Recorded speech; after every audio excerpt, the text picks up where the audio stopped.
Good morning, students. Let's start class 10, chapter 13. Next point is air transport.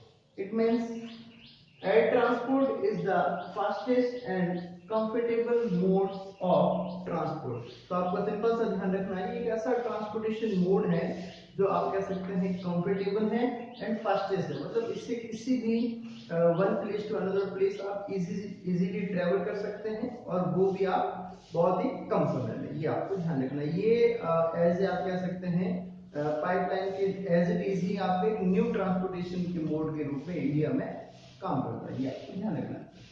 Air transport plays an important role in joining remote area of the country. तो देखिए सबसे पहले इसमें एक word आया है remote. तो रिमोट एरिया का मीनिंग क्या होता है? देखिए मुझसे समझने की कोशिश करें आप सभी। रिमोट एरिया का मीनिंग होता है कि वो एरिया जो आपका रोड कनेक्टिविटी नहीं है वहां पर, या तो रेलवे कनेक्टिविटी वहां पर अवेलेबल नहीं है या रोड कनेक्टिविटी वहां पर अवेलेबल नहीं है, like mountains regions, desert regions, और जो भी आपका स्लॉप वाला जो एरिया है वहां पर आपका जो एरिया अवेलेबल नहीं है, सॉरी एरिया है वहां पर अगर आपका कोई मोड अवेलेबल नहीं है तो एयर ट्रांसपोर्टेशन के थ्रू आप वहां पर इजीली क्या कर सकते हैं, मूव कर सकते हैं। ये आपको ध्यान रखना है। वापस देखें meaning. And air transport plays an important role in joining remote area of the country। आपका रिमोट एरिया में कनेक्टिविटी के लिए सबसे बेस्ट जो मोड रहेगा वो आपका कौन सा रहेगा? एयर ट्रांसपोर्टेशन रहेगा। ये आपको ध्यान रखना है।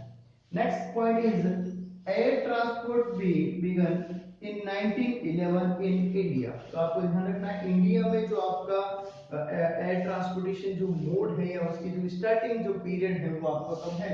1911 when world's first postal service was initiated between Allahabad to Naini. 1911 के समथिंग वर्ल्ड की सबसे फर्स्ट जो पोस्टल जो आप कह सकते हैं सर्विसेज है, डाक सेवा जो है वो एयर ट्रांसपोर्टेशन के द्वारा 1911 में स्टार्ट की गई थी। कहां से कहां तक की गई थी? इलाहाबाद टू नैनी। ये दोनों ही आपके यूपी में लोकेटेड है। ये आपको ध्यान रखना है। Next point is air transport was nationalized in 1953। तो ये आपको ध्यान रखना है कि राष्ट्रीयकरण जो है एयर ट्रांसपोर्टेशन का वो आपका कब हुआ था? 1953 में। आप नेशनलाइजेशन का मीनिंग समझ सकते हैं कि कब इसको एज ए गवर्नमेंट के द्वारा हैंडल किया जाने लगा, तो 1953 के। नेक्स्ट कुछ आपके मेजर पॉइंट्स हैं तो आप बुक्स के थ्रू समझने की कोशिश करें। आपका चैप्टर जो रहेगा वो रहेगा।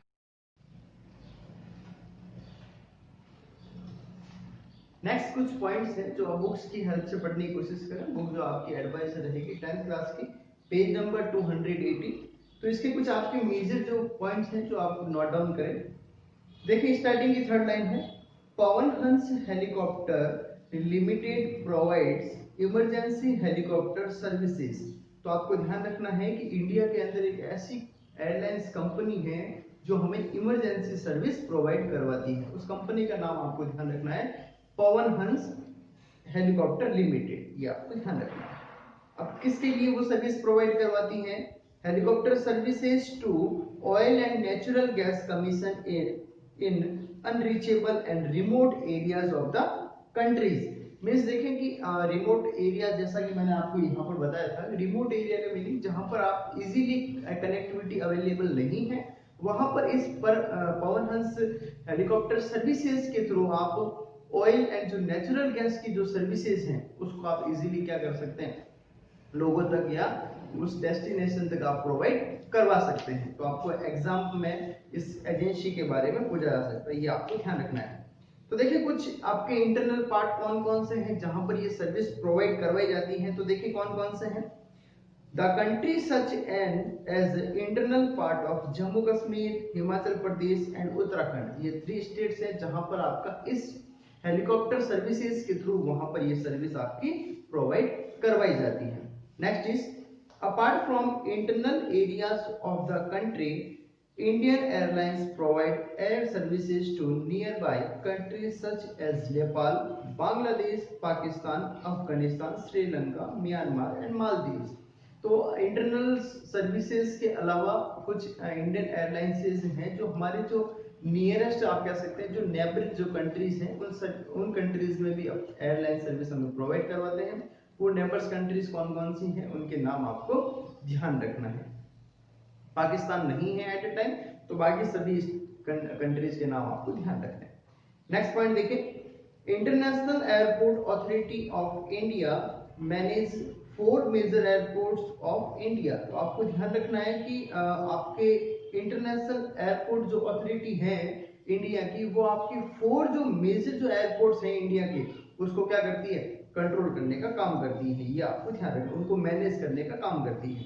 तो देखिए वो कौन कौन से आपके एयरपोर्ट्स हैं। तो देखिए सबसे पहले मुंबई, कलकत्ता, दिल्ली एंड चेन्नई। ये आपको ध्यान रखना है, ये इंडिया की 4 मेगा सिटीज हैं जिसका मैनेजमेंट कौन से एयरलाइंस के या कमीशंस के द्वारा किया जाता है। तो ध्यान रखना है international airport authority of India के द्वारा ये किया जाता है। ये आपको सिंपल सा ध्यान रखना है। अगर शॉर्ट में आप याद रखना चाहें तो आपको ध्यान रखना है कि इंडिया के जो 4 जो आप कह सकते हैं कि मेगा जो एयरपोर्ट्स हैं उसका मैनेजमेंट किसके द्वारा किया जाता है। तो आपको सिंपल सा शॉर्ट में ध्यान रखना है IAAI। ये आपको शॉर्ट में ध्यान रखना है, international airport authority of India. Simple सा ध्यान रखना है कि 4 जो आपके मेगा सिटीज हैं जो आपके नॉर्थ, साउथ, ईस्ट, वेस्ट में लोकेटेड हैं। तो ध्यान रखना है, नॉर्थ में आपका दिल्ली लोकेटेड है, साउथ में आपका चेन्नई लोकेटेड है, ईस्टर्न साइड में कलकत्ता और वेस्टर्न साइड में मुंबई। इन 4 जो आपके एयरपोर्ट्स हैं उसका मैनेजमेंट जो किया जाता है वो किसके द्वारा किया जाता है, IAAI के द्वारा किया जाता है, means international airport authority of India. ये आपको ध्यान रखना है। Next is well national airport authority of India arrange of non military runways for national and defence airports. और नेशनल एयरपोर्ट जो अथॉरिटी है ये आपकी इंटरनेशनल अथॉरिटी है, ये आपको ध्यान रखना है। बट आपकी नेशनल जो एयरपोर्ट अथॉरिटी है जो इंडिया की है वो कौन कौन सी आपको सर्विसेज प्रोवाइड करवाती है। तो आपको ध्यान रखना है कि वो नॉन मिलिट्री रनवेज को बनाने का काम करती हैं, उनके लिए सर्विसेज प्रोवाइड करवाती हैं। और डिफेंस जो एयरपोर्ट्स होते हैं, डिफेंस का मतलब जो रक्षा से रिलेटेड जो होते हैं, आप मिलिट्री से रिलेटेड कह सकते हैं, उनसे रिलेटेड वो आपको क्या प्रोवाइड करवाते हैं, सर्विसेज प्रोवाइड करवाते हैं।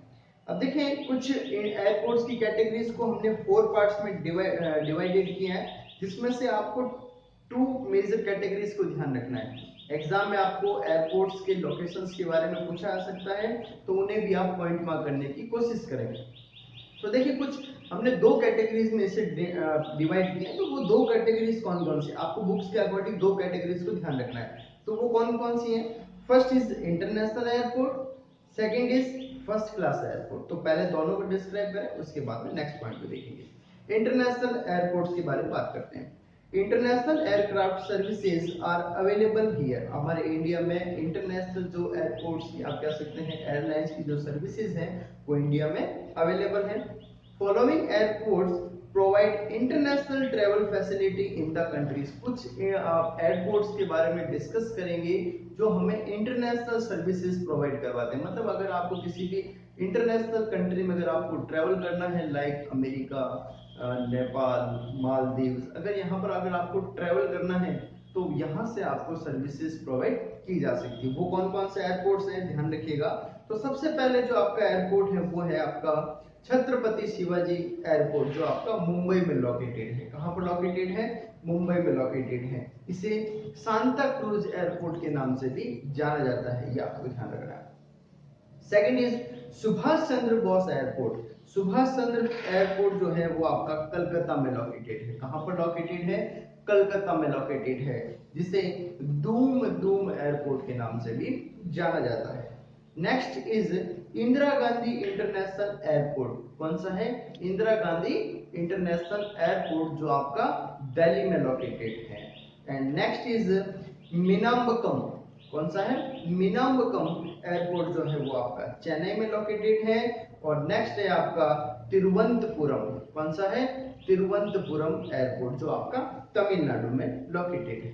ये कुछ आपके इंटरनेशनल एयरपोर्ट्स हैं। इन टॉप आपके जो 4-5 जो एयरपोर्ट्स हैं उन्हीं को आपको डायरेक्ट याद रखना है। उन स्टेट्स और उनके प्लेसेस के according. Next is first class airports आपके कौन कौन से रहेंगे, तो देखें this airports provide take off and landing facility for all types of small and big aircraft. जो फर्स्ट क्लास जो एयरपोर्ट्स होते हैं ये कैसे आप कह सकते हैं जहां पर लैंडिंग आप कह सकते हैं टेक ऑफ और लैंडिंग। टेक ऑफ का मीनिंग आप समझ गए होंगे जहां से वो रनवे में स्टार्ट हो सकते हैं, स्टार्टिंग जो उनका डेस्टिनेशन होता है उससे कह सकते हैं, और लैंडिंग का मतलब जो उनका जो एंडिंग प्लेसेस होता है उसको कहते हैं, मतलब उड़ान भरना और उतरना, यहाँ ये एयरपोर्ट्स आपके काम किए जाते हैं। सभी एयरलाइंस इसका यूज कर सकती हैं।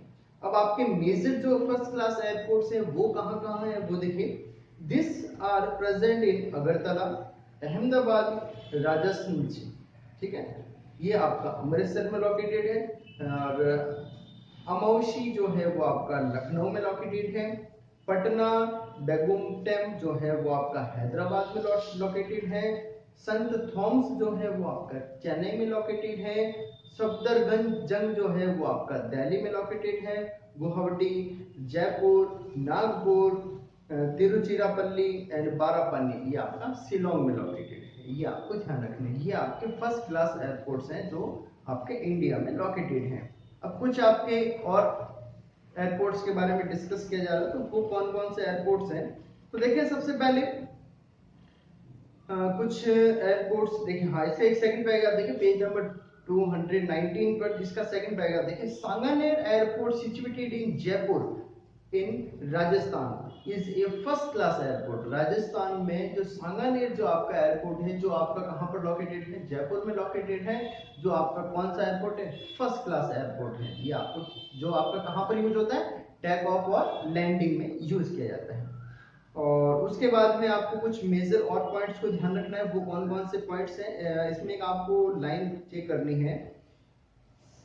It contains two terminals from where domestic and some international flights are operated by government and private airlines। यहाँ का जो आप कह सकते हैं रनवेज हैं वो इंटरनेशनल और नेशनल एयरलाइंस के लिए यूज किया जाता है, गवर्नमेंट के द्वारा ऑपरेटेड किया जाता है।